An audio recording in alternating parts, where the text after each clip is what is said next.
We want to check in with Heidi, who is joining us live at the Arizona Department of Health Services for an interview with Dr. Cara Christ. She has the breaking new numbers on coronavirus in Arizona, plus more on the state of our hospitals as they report a 35% increase in patients compared, Heidi, with just 1 week ago. All of this, a lot to digest.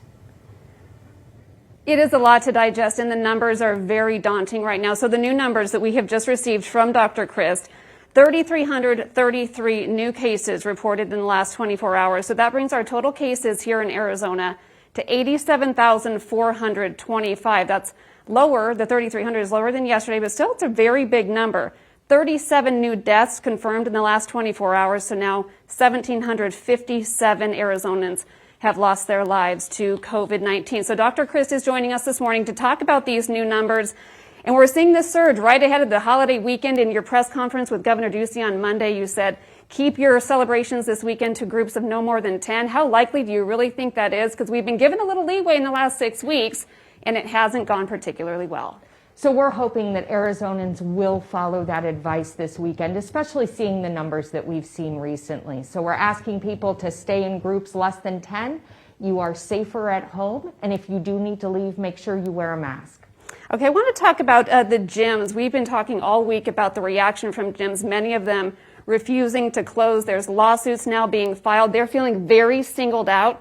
Was there any evidence that gyms were contributing significantly to the peak numbers that we're seeing right now? So there has been evidence of increased breathing, especially when you're exercising, when you're singing, when you're yelling, or when you're shouting. We know that that increases the transmission of COVID-19. We also know that in that type of environment, it's very hard to wear a mask.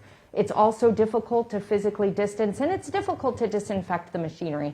So we just want to make sure that Arizonans are taking every precaution to prevent transmitting COVID-19. Okay, on the flip side of that, where you're closing down the gyms and the health clubs, casinos are allowed to stay open. What are your thoughts on that? And isn't this a concern to see these numbers spike again? So under the executive order, we are limiting the groups. And so that, again, we've got guidance out there that has become requirements for all businesses, and we would expect them to follow it as well. Okay, let's talk about the crisis standard of care. This is very scary for a lot of people because I think the message right now, or the sense out there, is that if I get really sick, there's not going to be room for me, and I'm competing with the next patient for a bed. Explain how this really truly works. So that is not where Arizona is at this time. So we want to reassure Arizonans. This is a framework. It's a plan that allows our hospitals to have a protocol that provides them with civil liability protections, a plan in case there are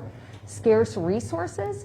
And so what we want Arizonans to know is that our hospitals are getting prepared. They're standing up those beds. They're getting staffed. We are working with them to make sure that they have those resources available. But Arizona is not triaging at this point Arizonans as they come in for care.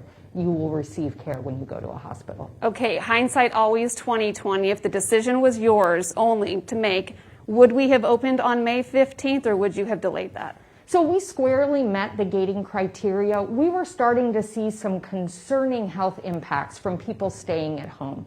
So yes, we would have still opened. I think we would have given much stronger recommendations about the masks. And so that's one thing, and really encouraging Arizonans that while we are slowly opening back up, this isn't the green light to speed. Obviously, because earlier this week, again, we shut down another chunk of businesses once again for that 30-day timeline. Dr. Christ, thank you so much for your time this morning. We know you are busy, obviously dealing with this pandemic. We're going to go ahead and send it back to you guys. But again, 3,333 new cases and still some big concerns about what's going to come in the next couple of weeks. We're expecting these numbers to continue to rise. Yeah. Heidi, thank you to you and Dr. Cara Christ. The number smaller than yesterday, but definitely still up there for sure.